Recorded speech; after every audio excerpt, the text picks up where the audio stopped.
देवेंद्र फडणवीस हे अतिशय हुशार आणि प्रामाणिक राजकारणी। वाढदिवसानिमित्त लेखामध्ये उद्धव ठाकरे यांच्याकडून तोंड भरून कौतुक, तर फडणवीसांच्या कार्याची गती अफाट असल्याचं शरद पवार यांच्याकडून प्रशस्तीपत्र। राजीनामा द्यायला कुणाचा विनयभंग केलाय का? रमी प्रकरणावरती कृषी मंत्री कोकाटे यांचा सवाल। मुख्यमंत्री उपमुख्यमंत्र्यांकडे करणार चौकशीची मागणी। बदनामी करणाऱ्यांना कोर्टात खेचण्याचाही इशारा।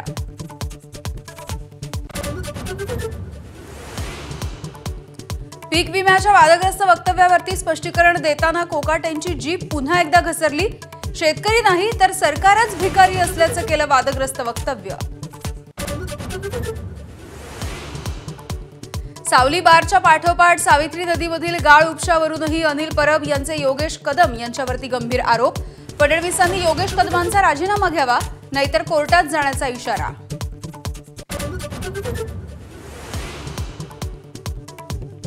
उपराष्ट्रपती जगदीप धनखड यांचा राजीनामा राष्ट्रपतींनी स्वीकारला। न्यायमूर्ती वर्मांवरील महाभियोग प्रस्ताव स्वीकारणं, धनखड यांना भोवल्याची चर्चा।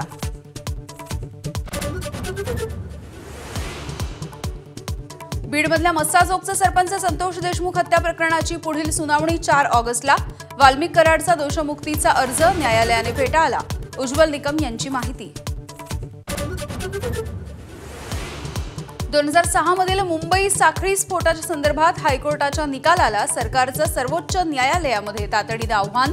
तातडीनं सुनावणी घेण्याची मागणी। 24 जुलैला होणार सुनावणी। मुख्यमंत्र्यांना गुंडच पोचायचे आहेत का? महादेव मुंडे हत्या प्रकरणावरून मनोज जरांगेंचा सवाल। 25 जुलैच्या आत SIT नियुक्त करा, अन्यथा राज्यभरात आंदोलन करण्याचा इशारा। कल्याणच्या नांदिवली परिसरामधल्या खासगी रुग्णालयात रिसेप्शनिस्ट तरुणीला बेदम मारहाण। गोपाल झा नावाच्या परप्रांतीय तरुणाची गुंडगिरी। आरोपी विरोधात गुन्हा दाखल।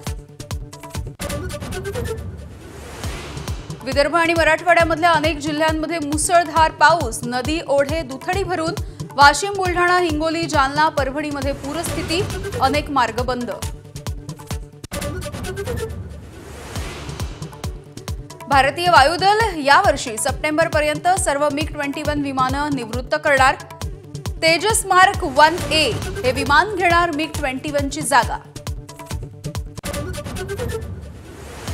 आणि भारतीय लष्कराच्या ताफ्यामध्ये प्रथमच लढाऊ अपाचे हेलिकॉप्टर्स। अमेरिकेच्या बोईंगकडून $800 दशलक्ष ना 6 अपाचेंची खरेदी।